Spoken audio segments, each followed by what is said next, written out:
You will need a pin tool, and you'll need a wooden mowing tool and a wire, okay? So when you take off clay from your bag, we don't want to take like little slices and like kind of wad it in your hand and work with that. We don't want to have air pockets in the clay. Okay, so what I typically do is I'll cut big blocks of clay.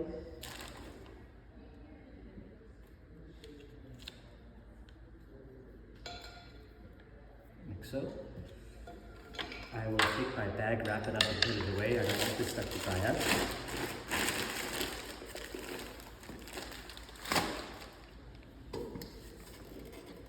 So we have our ball of clay. I would like for us to start with the ball. So I will pat it in my palms with open palms, like not like digging into it and poking holes in it. Once again, we're not trying to get air pockets in here. Sometimes the clay might fold over, so that could be problematic too. So try to make sure you're not pushing to one side too much as you're doing this. Now, common question I get is how much clay should I use? And everyone's different. But I think what's helpful is just to gauge how big your hands are, right? So I typically like to have a softball size that I can kind of grip with my hand like so, right? If it's too big, I'm working with a large amount of clay, which is fine, but it can be strenuous, especially when you're first learning. And if I have like a small little ball of clay, then I'm doing all these micro movements, it becomes really hard to kind of figure out what you're trying to do as well. Okay, so it ends up being, maybe about 1.5 pounds of clay or so, if that's what you're into. Some people like to measure their clay and make progress and say, oh, now I'm doing 5 pounds, and now I'm doing 7 pounds. But it is what it is. Okay, so for those of you guys that don't really care, softball size is good, okay? Now, we need to adhere or get this clay on the wheel head. And so a couple of things. One, the wheel head should be relatively dry, okay? Clay as well. If we have water, it's hydroplaning, it won't stick. The more dry it is, the more likely it is to stick. Okay, so if you need to, give it a nice good pat, throw it down, and I will start to pat the clay down here as I spin the wheel to just get it a little bit more symmetric. We are trying to make symmetric pieces, and we're trying to center the clay and stuff like this, so I think common sense says I wouldn't put it like right here, right? So like use the circles and try to get it close to center and try to pat it as symmetric as possible, and you should be good, okay? The wheels that we have, I think mine is plugged in, yes, cool. The wheels that we have, they have an on and off switch, okay, so we want to make sure it's on. And then what we have is and I believe you guys have it too, is a reverse or a forward switch, a reverse switch and a neutral switch. And then we have pedals that you can pretty much set the speed to and leave it. So my foot is not on it anymore, okay? I learned on a kick wheel. I still have a kick wheel. I cannot do this with my kick wheel. And so it's kind of like a car, but also a car doesn't just stay there either. So you can set that to a speed that's comfortable and kind of just leave it and ignore it. Okay, and we're going to talk about what's a comfortable speed and stuff like that too. Okay, so you'll notice that it also goes in reverse. So it goes clockwise, it goes counterclockwise. Okay, and if you put it in neutral, which this one does not have, but some of them do, if you put it in neutral, it doesn't spin. Okay, so if you get to your wheel and it doesn't seem to be working, make sure it's on. Sometimes it gets unplugged. Okay, make sure there's power connected to it. Make sure it's not its neutral setting. Okay. So when we work, we're going counterclockwise. Okay. Are there any left-handed folks in here? Okay, good. So I will get wet fingers and create like the seal on the bottom that kind of really adheres everything together here. Okay. When we're centering the clay, we can go relatively slow, but once again, this all means very little to you. What you're gonna find is everything in here is like a bell curve. Going too slow is not gonna feel nice, and it's really difficult to work with because we have to stay steady. Okay, so if it's going slower, we're staying steadier longer, which can be difficult. If it's faster, we don't have to stay as steady as long, but it's moving really fast and it's hard to control. So somewhere in between, you're gonna find the right speed, okay? So water is our lubricant here. As you're starting, feel free to use a lot of water, okay? And I'm going to show you a couple ways to cone the clay up and cone the clay down, okay? If you go on YouTube, there's like a plethora of different hand positions and techniques to confuse you. So I'm going to suggest that for our class that we kind of void ourselves of that information and try to use these techniques I'm going to teach you. If they work, great. If they don't, then we'll start to work individually to figure out what will work, okay? I want to avoid also hand positions, this is how the hand works, although I'll be talking about that. The main idea is that we're compressing the clay in various ways, okay? So what we're doing now is we're going to center the clay, and that's done by coning the clay up and coning the clay down. Simply put, we're putting compression into the clay as the clay rises up, and then we're going to put compression on top of the clay, making it go down, okay? The wheel is spinning, so it doesn't really matter where you make contact because it's like 360 little hands making contact as it spins. So it's really about what's comfortable for you and how you can leverage the most strength from your body, okay? So, coning up, 2 techniques for that. One, we're simply going to put our palms together and lean into the clay. I'm going to wait till it's a little bit more smooth and then start to go up. As I go up, there's less pressure, okay? Now you'll notice that the contact is at the butt of my palms on the base here, okay? And you saw that I threw with my hands wide open.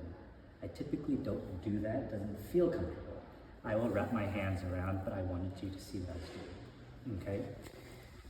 So once again, set your hands in.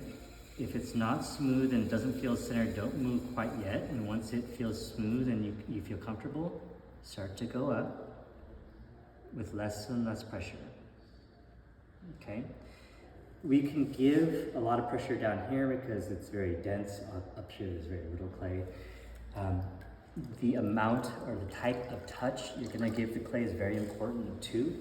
I like to think that this first 6 weeks is really just about figuring out how to manipulate this clay. Okay, so you may be doing this thing, and you're like, oh, yeah, nothing's really happening, right? Because you're really not doing anything, there's no pressure. Conversely, you may go like this and just rip it off, like, oh, well, it ripped off. Well, it's because you used too much pressure. Okay, so if you do rip the clay off, do not attempt to put it back on. It won't stay very well. I mean, there's a whole process that's just not worth it. You can tuck it away in your bag and we can use it later when we wedge the clay, but don't try to stick it back on, okay? All right, so once again, leaning into the clay, coming up, easing off the pressure, pretend like you have an extra inch, and come right off, okay? Opposed to rushing it and just kind of doing this thing because you're not gonna get it centered. I can typically see that you're doing this motion correctly if you see a lot of serrated lines that are more or less horizontal. If you have more diagonal lines, you're probably going a little quick, okay? Once again, lean in, come up nice and slow, come off nice and easy, okay? Awkward thing, but I find it helps a lot for many students, okay? Left hand gets locked into your hip, okay? And then you're gonna come meet the clay. So meeting the clay does not mean that you dislodge your elbow. You really want that for support, okay? So we're gonna move up and I'm pretty much straddling the wheel at this point, okay? My right hand is gonna come over on my thumb and I'm gonna use the meaty part of my palm here to compress down, okay? As I'm compressing down, the clay is gonna come down and out. So that's why this left hand needs to confine and not move.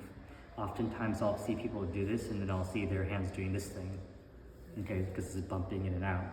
If it's here, it's gotta move me, and that's a little bit harder to do than this, okay? And I understand this is a very awkward position for most, but it seems to help a lot. Okay, so if you can find some way to steady your hand here without it moving like 100%, then I'm fine with it. But for those of you that are having a little bit of trouble, try locking it into your body a little bit. All right, so left hand placed, right hand will come down. And notice that my elbow is tucked in. I'm not smashing it down with my shoulder. If you do that, you're gonna get pretty jacked up shoulders over time. Okay, not like in 6 weeks, not in 8 weeks, but if this is something that you really like to do and you're doing for decades, you're gonna get jacked shoulders. Okay, so what I do is compress and lean down with my body. Bring it down. I'll stay a rotation. Come off nice and easy.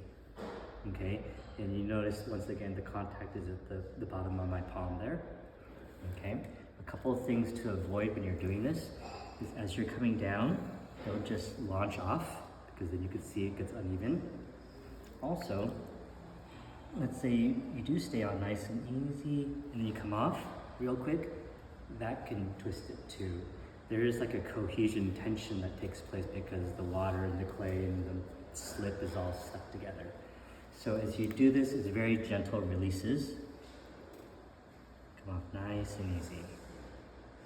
Okay, our end result should be something of a cylinder, maybe like a half of the soup can or something like this, or 2 tuna cans or whatever, but basically like a cylindrical shape.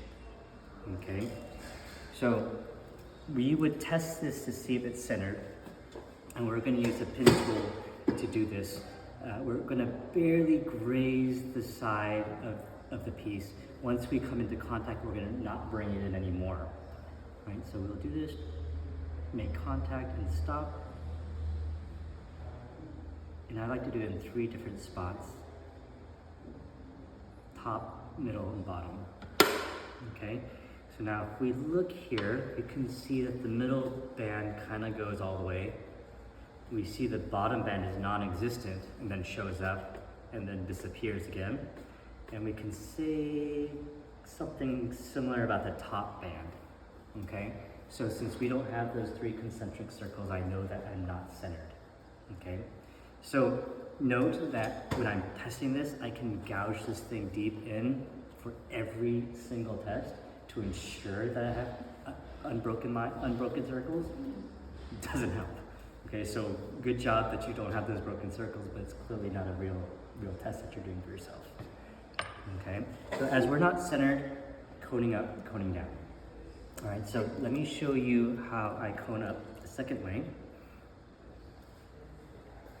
I'll just bring my hand around and then go ahead and compress this way. And come up nice and easy. Okay, so left hand was in that same position, locked into my elbow or my hip.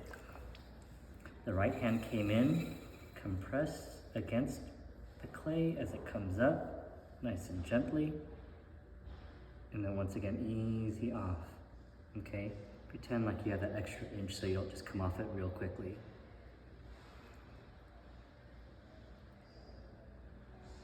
Okay. All you need to do is stick your finger in there and just open it up a little bit. Okay, nothing crazy. We just want to make sure that there's no way of making a hole. Okay. Now, coning up, coning down, other questions I get is how high do I need to cone this thing?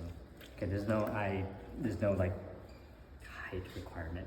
What we're doing when we're coning the clay and bringing it down, coning up the clay, coning down the clay, is we're actually circulating this clay throughout. Not only are we manipulating the shape and having it be center, but we're working with the water, we're circulating this clay through, and it's kind of getting massaged in there a bit. So we're working the clay, getting it centered. There's no really, I need to get it this high to do it the right way. Okay. But this is a process you always start with, the coning up and down. Yes. Right, got Yes. it. Mm-hmm. So we're trying to get the clay centered so we can make something, and this is the process. This is the to do way. that. Mm-hmm. Yeah. So cone up, cone down. Let's cone down again. Once again, elbow locked to my hip, meeting the clay, making sure there's not much space. Bringing the right hand And I'm always covering about half the clay so I could see what I'm doing. I also want this meaty part of the palm to be kind of closer to the edge, because at some point you're going to make something where it's really wide and you may have your hand right in the middle, like so, okay? And you'll get like this dish shape. And we don't want that. We don't want this clay to flare out. We want it to come down. So another thing is you want to make sure that your left hand is above this clay. If we're below the clay and we start coning it down, it's going to come out this side. So we want to confine with the left. Now, when your hands get dry, which they will, you can feel it kind of catching or rubbing. Are you pressing down with your right hand or toward, is it all down or is it toward? No, it's a down. Okay. It's a down, like pushing down on it. The downward pressure makes the clay go out. And then my left hand confines it. Okay. So there's no like angled move there too much. Although I've seen people do that, I think for basics, this is what we're doing. Okay. Yeah, because I've seen people come down, they kind of push it forward, take this tool and remove it, okay? But that's an awful waste of clay. So on your cone ups, what you might benefit from doing is, if we're doing it this way, use your pinkies and kind of go in, and more so with this one, because if I'm digging here and it runs into my finger, it might not feel good if my finger gets jammed in the clay. So usually it's the clay that's going away from me that I'll compress with my pinky. I'll bring in that clay into my system a little bit so it's no longer on the wheel head. And then I'll cone up with that.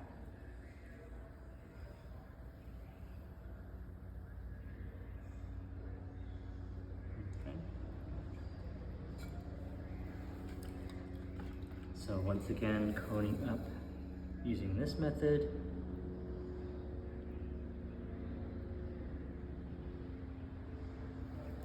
Coning up using this method.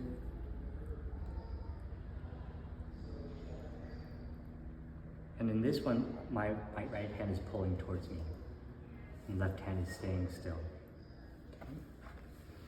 There's a little bit of a divot. Flatten that out. I'm going to comb down. Clay is beneath my hand. Right hand's added, leaning down into it.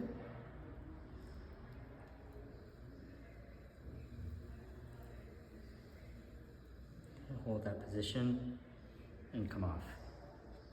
Now I'm going to give you a little tip.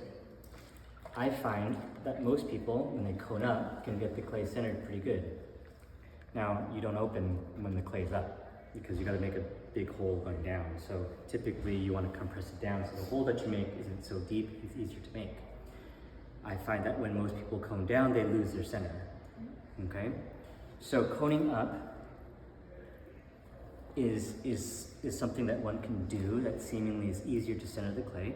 So as you're coning down, hold that position, and then I want you to, with your left hand, push in a little bit, as if you're coning up. Okay? That will give pressure on the outside to make it nice and center. You're still confining it to some sense for it to go too high up, so it kind of fills in the gaps a little bit and makes it more centered. We'll go slower and slower as we're doing more intricate things to the clay, so the wheel is now spinning slower than it was when I was centering the clay. Okay? Hands are wet. You spent time to learn how to center, so instead of just eyeballing center and poking a hole, okay? Brace it, use the centered, and make a divot with your finger. Okay? And that's going to be your hole. I will put a little bit of water in there because as we go down, we want some lubrication. And you can, and I've seen this 1 thumb, 2 thumbs, other fingers, all sorts of techniques, okay? Whatever makes your hole straight. Go all the way down. Once you've reached a certain depth, keep your position. Come out nice and easy. We can test how thick our base is by sticking our pin tool through it, meeting the clay with our finger, and we can see that is that thick. I want pinky width, okay? Now, pinky width is kind of arbitrary. The pinky width seems to work really damn well because we're going to be trimming these things and cutting clay from the bottom, and turns out that we don't need super thick bottoms. So pinky width is pretty good, okay? Now if you can get... That's just for the base, not just for the base. general. Okay. Yeah, so I need to go down more.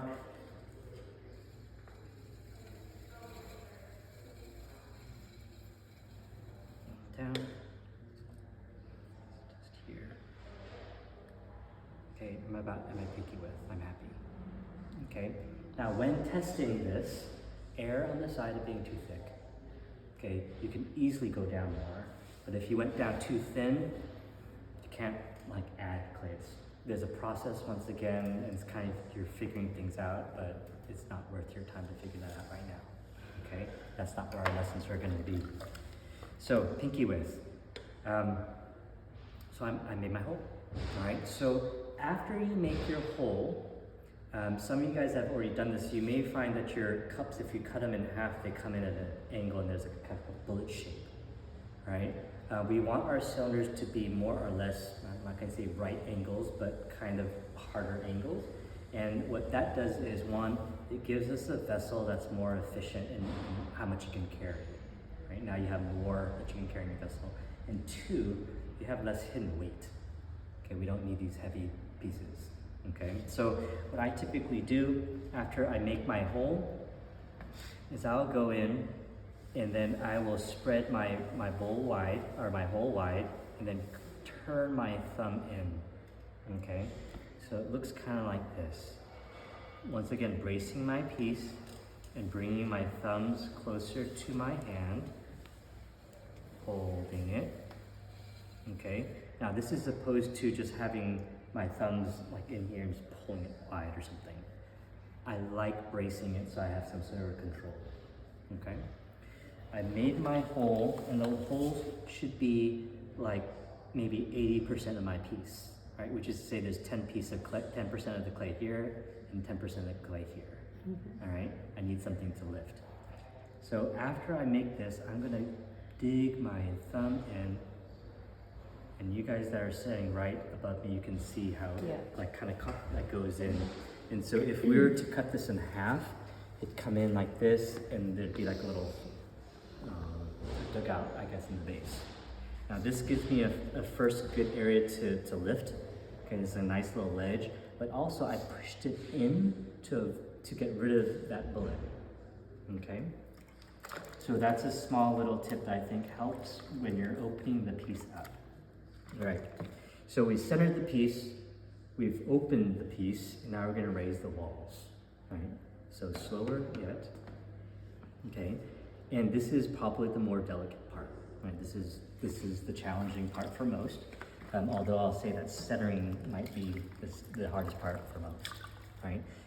If at all you lose center in this process, we really want to try to regain center, because that just creates a poor foundation. My left hand is inside, my right hand is outside. My wheel contact, or my clay contact, is kind of at that 4 o'clock, 5 o'clock area. You may find yourself slowly moving up. Reset yourself and bring yourself back here. I think we have best leverage here than here, and less control for doing this kind of stuff. You shouldn't be on this side at all. And do is because I've made this nice pinch, I'll hold my piece like so. Okay, and you guys might want to move over here because there's not much to be seen on this side. And I will move over.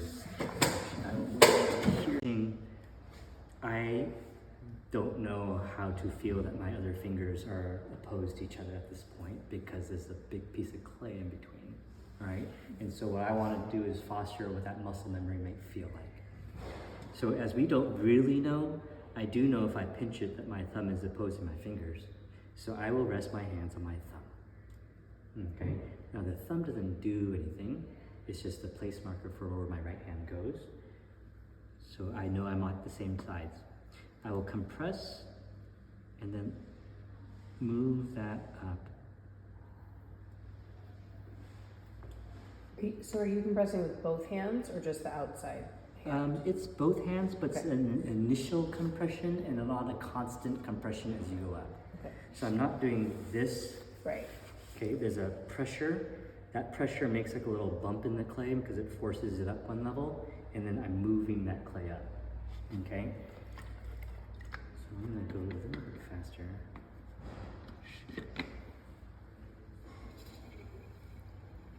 So I will compress. You'll see a little bit of clay right here. And then I will go ahead and move that clay up.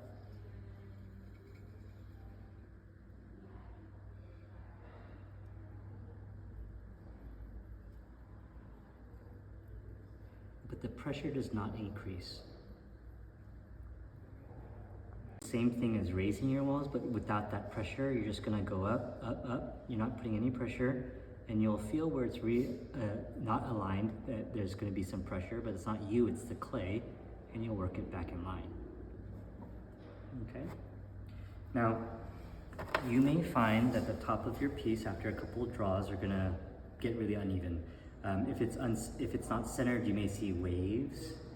Sometimes you may see, like what I have here, some of the clay coming up over this wall, right? But it makes it hard because it's not the same distance all the way through, and you gotta adjust.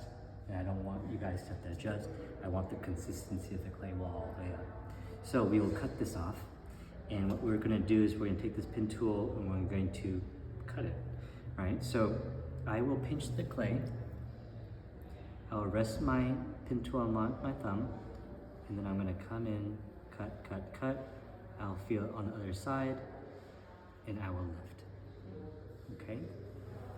I'm coming in at an angle, not straight, and certainly not against. Okay, going with the angle makes for cleaner cuts. Then, now, I can raise again. So you can see that as the piece gets taller, it's gonna be harder for me to use my thumb as a guide. So that's why I think it's helpful to do it now as you're making smaller pieces and learning. Because at this point, I can't really do it. Comes down, holds rotation, it'll cut. You'll feel it get loose, and then you can lift. Okay, these are not fast motions. If you're fast, you're gonna slice the clay. So it's gonna be nice and slow. Okay, so I know I can feel come off nice and easy. Okay, way easier. But once again, I'm a sucker for old habits. The width of your pin tool, you're doing pretty damn good for this class. Okay, so if I'm seeing like 2 widths, I'm fine with it. Okay, 1 width is really good, and even thinner, even better. So gauge it how you will, but it is not a question that I can answer for you. When are you done? Okay. And the thickness won't affect how it fires, right? Or, I mean, is it better to be in a certain range? Remove that water.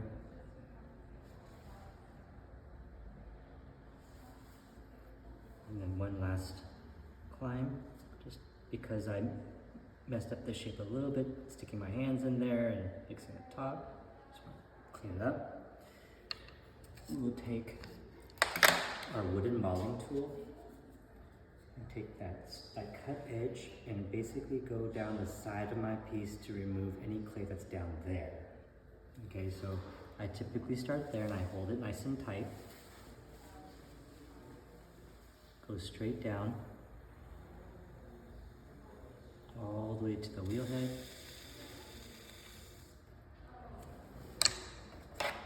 Take my pin tool and separate the clay from the wheelhead.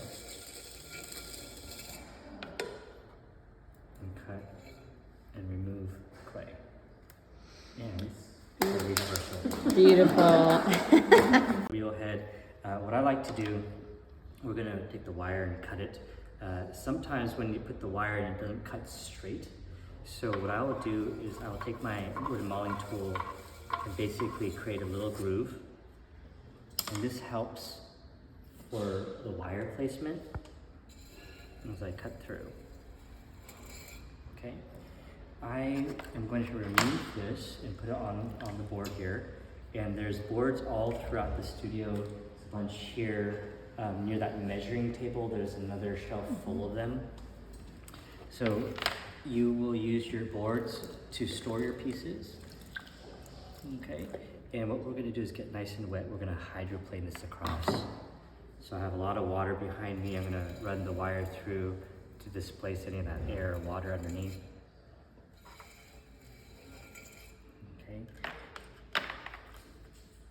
And if I think it's loose, I will very carefully with my 4 fingers near the base, see if I can't move it. This is so stressful. There's a lot of information that we're covering. No, just like, okay. Okay, so It's like you finished it and now. I have to get it on the board. yeah, so lots of water. Obviously, you could imagine if you have no water, it's going to go peek and get Yeah. stuck. Okay, so slide this through. We will cover this in plastic. There's the marigold or yellow tags